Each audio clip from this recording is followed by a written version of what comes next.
I was done. That kind of thing. Like I was wanting. Yeah, it just felt like you were ready to move on or something. Maybe like our time was a certain time in your life, or at the time it was very very painful for me too, and I was devastated, and I just remember being really sad for a long time. But you know, I just think we had you had moved on maybe sooner than I had from that phase of your life of the partying and all that.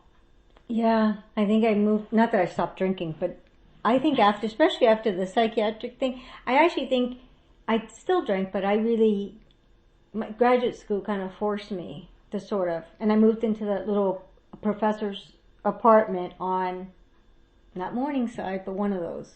Oh, Rocking, West Rick Springfield or West Rough. It doesn't matter. Springfield. No, I don't know. Anyway, it doesn't matter.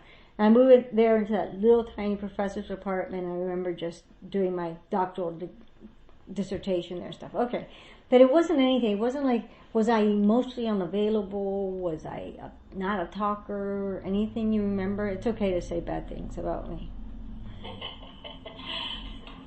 No, like I said, the way I just remember it is that you were, because your classes were at all, you may have even had an evening class or two, or maybe you were working in the evenings. I just remember that you were gone a lot. And Oh my God, you're right.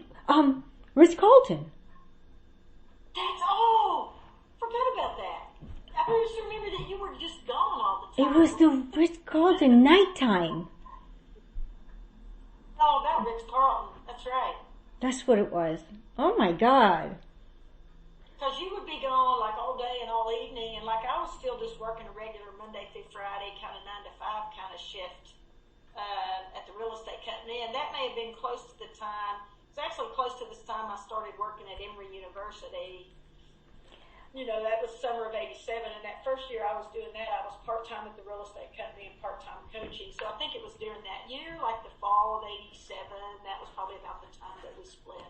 Right. So I must have still been doing that, working at the mental health place for school and then doing my schoolwork. I do remember now. I remember that Ritz Carlton. Oh my God. That's it. That's what it was.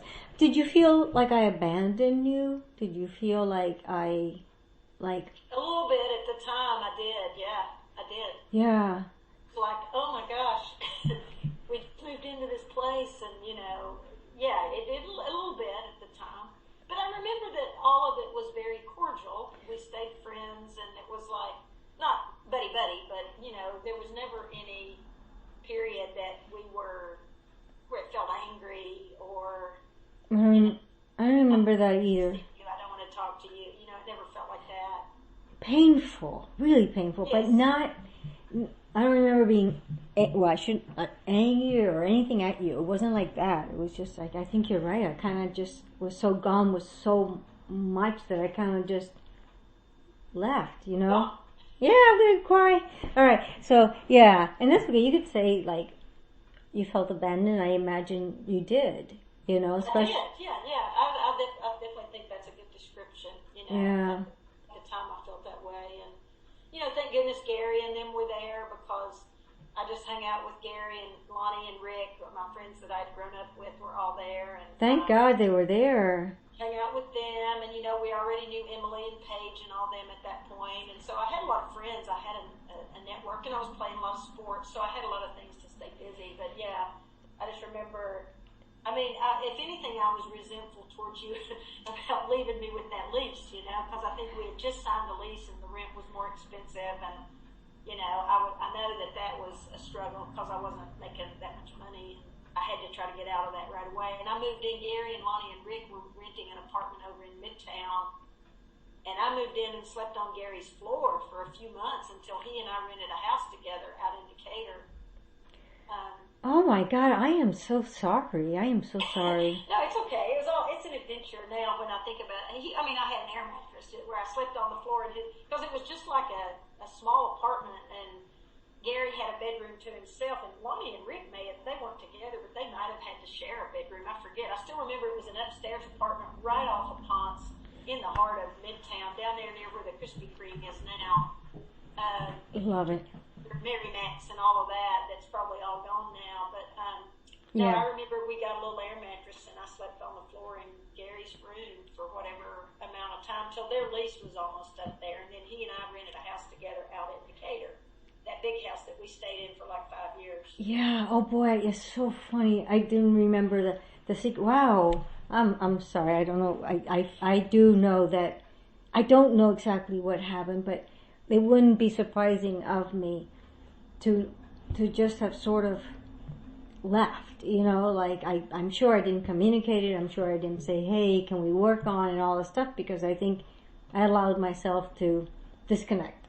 And so, that's how it felt to me. I do remember that it was a shock to me. Like I had no real idea. I mean, I just thought you were busy working and going to school, and that's all fine. I'll just do my own thing when you're gone. And I was still really, I mean, I thought everything was fine, and then it just felt like all of a sudden, like boom, wow, you know.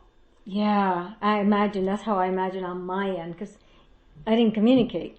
I didn't communicate about those things, and so I do remember just being gone, and it was probably because I was already leaving the relationship in myself and just never communicated, or just had, Right. my life had become this now, and I don't know, whatever it was, I really am sorry. I really, Yeah, you don't worry about Okay. it. I mean, that's all long past, and Yeah. I look back on all that now. It's all a learning and growing experience, and everybody goes through stuff that's hard, yeah, but that was my first really, you were my first significant first relationship. So to me, it always was like, definitely a learning, but it was a great first.